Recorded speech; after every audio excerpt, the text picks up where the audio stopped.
There are some who would have you believe that if you're not a fan of Donald Trump and what he's doing as president of the most powerful country in the world, that means you have a syndrome.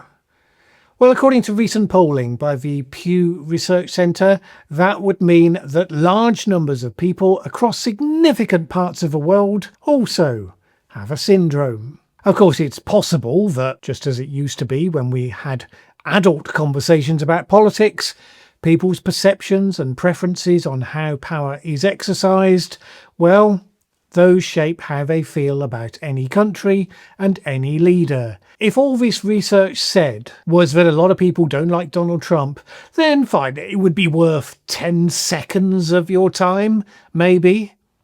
But there are a few details in the breakdowns that give us more insights, pose some intriguing challenges to how we see the world, and I think are worth discussing further.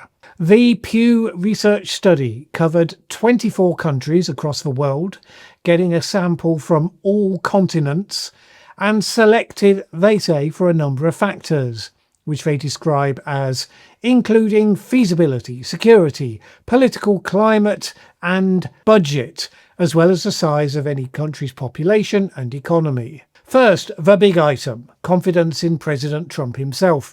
Let's start with the easy headline. Yes, in 19 out of those 24 countries, there was a majority of people who had no confidence in President Trump to, quote, do the right thing regarding world affairs. Unsurprisingly, confidence was lowest in Canada. A number of European countries, including the Netherlands, France, Spain, Germany, and Sweden.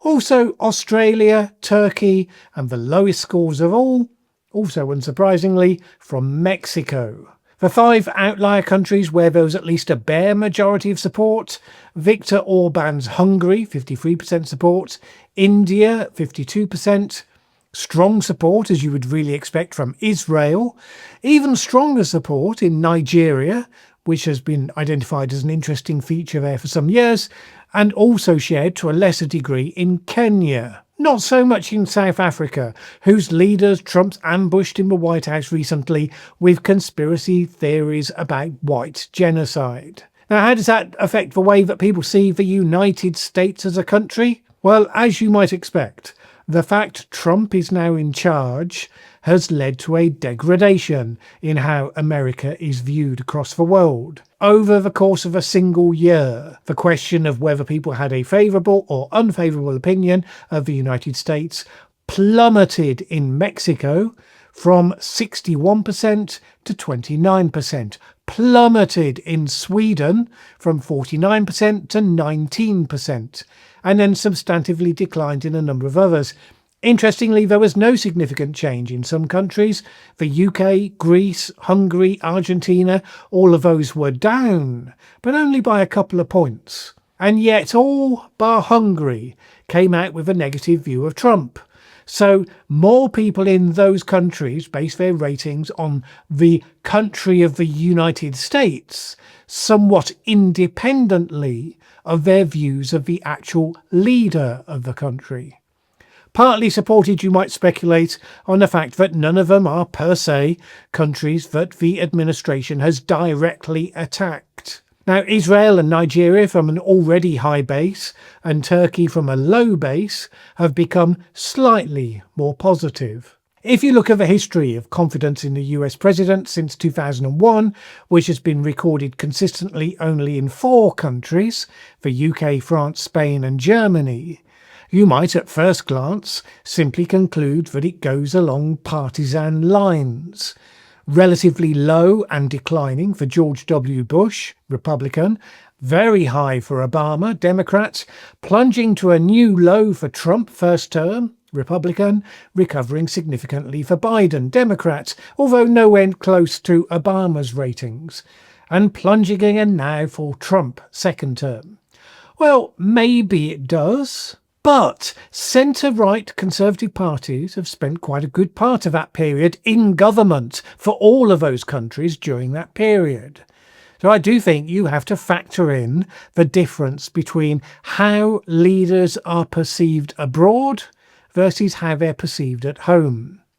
There's quite a long history of there being a mismatch between those two, so let's explore that quickly because it is relevant to this sort of polling. Perceptions of your leaders at home. They are generally shaped by how well they seem to govern the factors that most affect your day-to-day life. If the economy is bad, if crime is bad, if unemployment is high, you'll be more inclined to be negative about their leadership. However well they seem to be doing, swanning around international summits, making speeches, and dealing with great geopolitical questions of our time about what happens in the wider world. Now, sure, you might well care about those things as well, but it is a very natural hierarchy of concerns. First of all, me, then my family, then my community, then my country, then my world. If things are going wrong in the world that you believe may have negative impacts further down that chain, then yes, your interest in what's going on in the world will go up. If all seems quiet, then much less so. Now, of course, people overseas also apply that exact same framework to how they see your leaders. The President of the United States is always in a special category, of course, because the US has been de facto the unipolar world superpower for a couple of decades. Its economy is the most powerful in the world.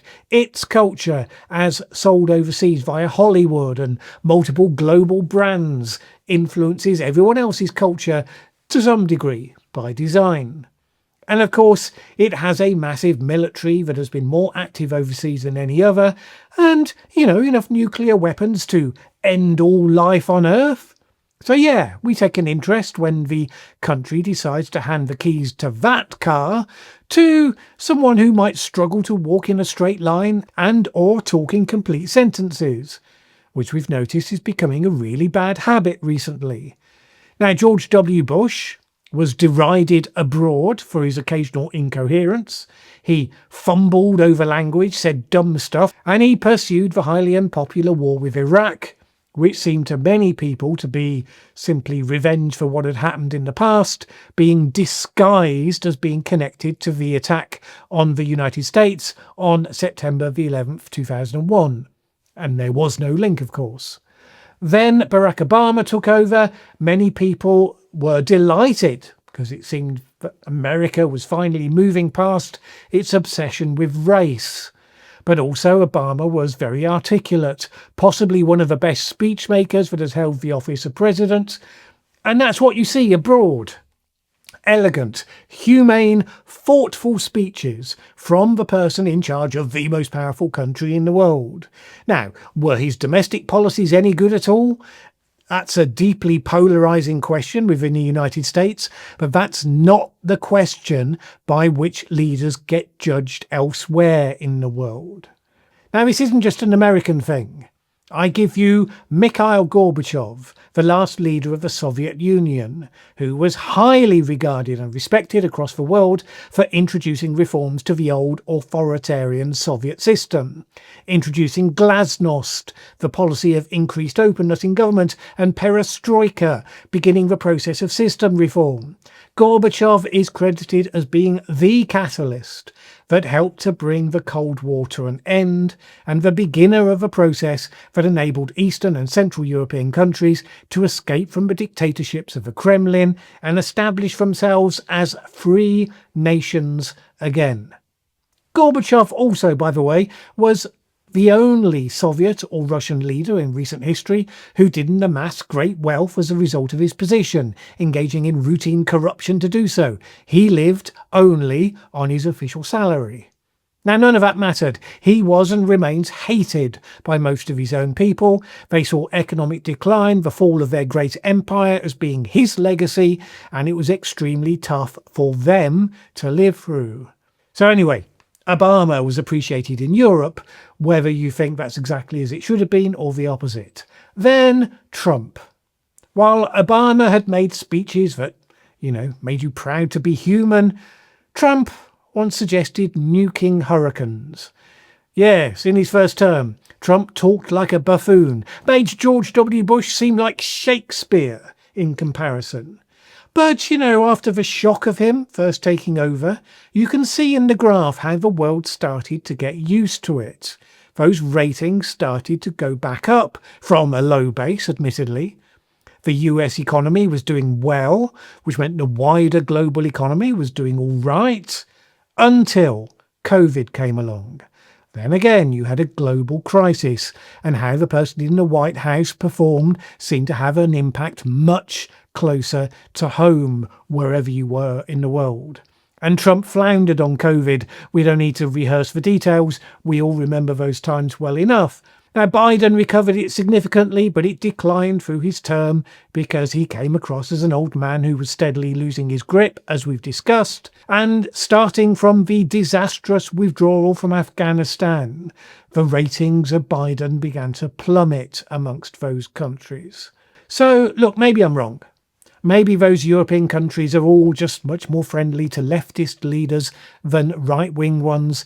There will certainly be some who claim that of Europe generally, but it doesn't match the voting records in those countries, even if you make allowances for the differences in how left and right are defined.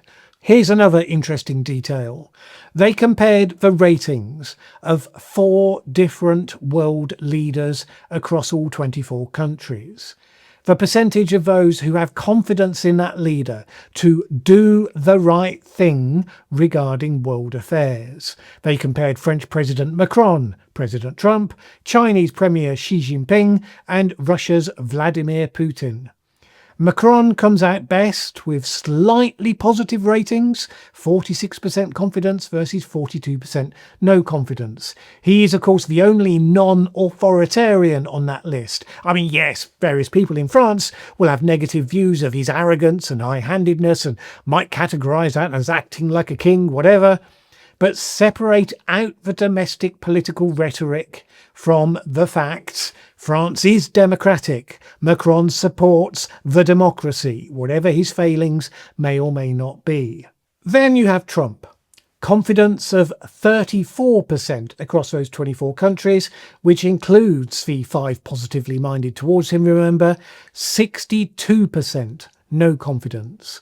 Then Xi Jinping, who most I suspect would rate as a great deal more competent than Trump as a politician.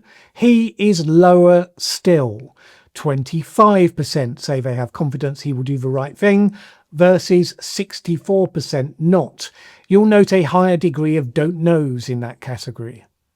Then you have Putin, unsurprisingly rock bottom, given that he actually invaded his neighbour and aims to actively destabilise numerous other countries with a programme of special measures. 16% confidence, 82% no confidence.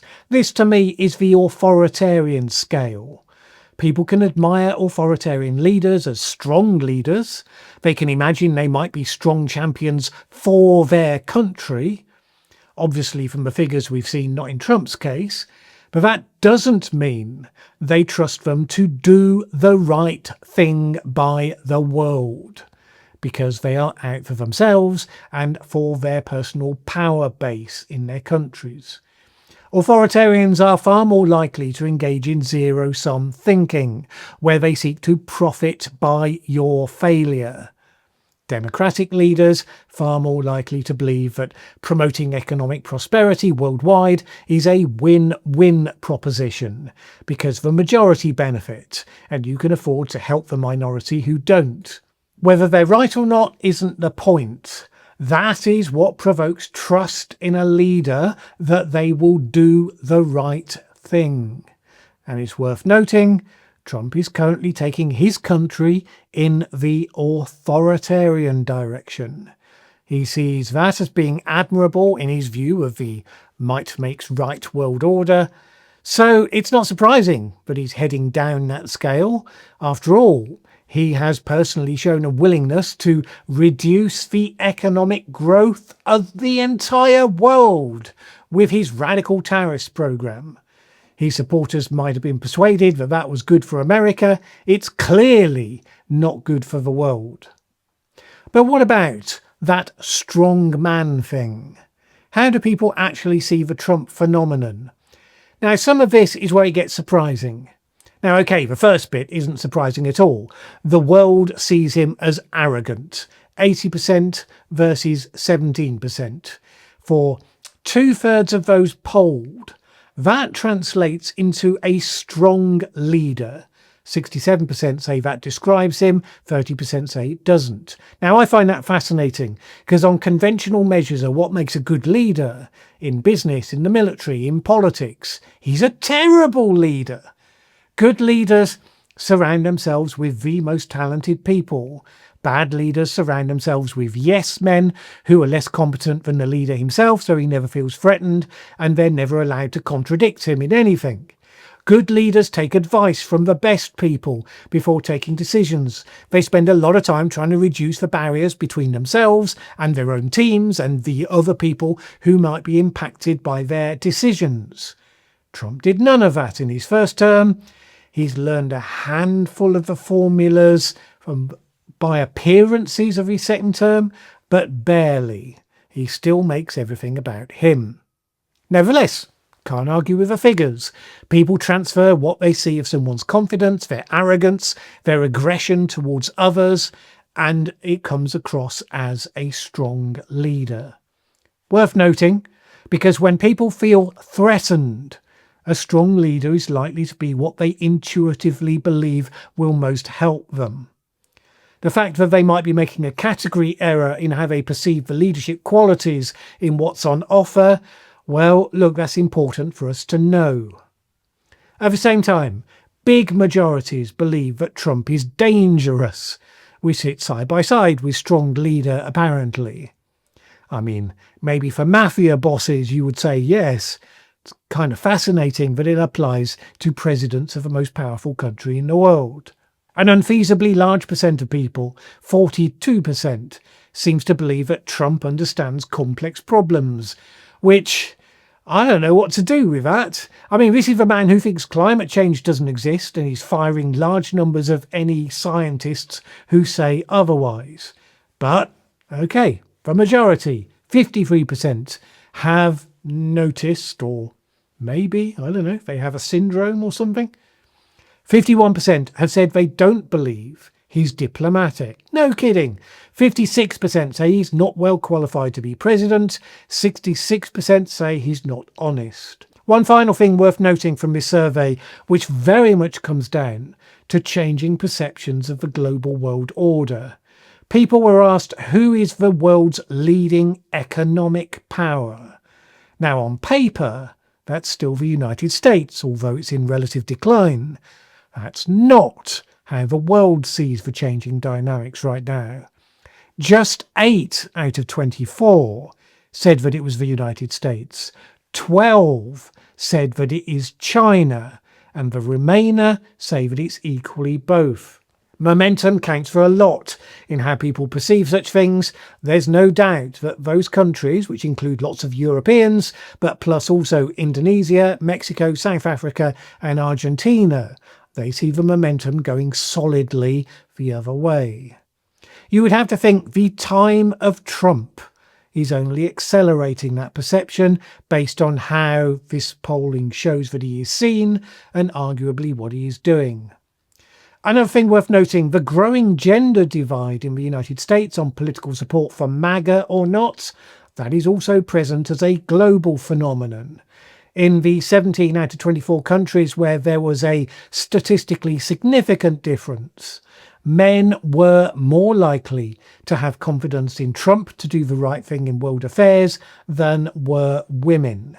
It maybe indicates that the sort of culture war issues that the United States has been playing out so aggressively and noisily over recent years, that has spilled over enough into the rest of the world to have become a global phenomenon.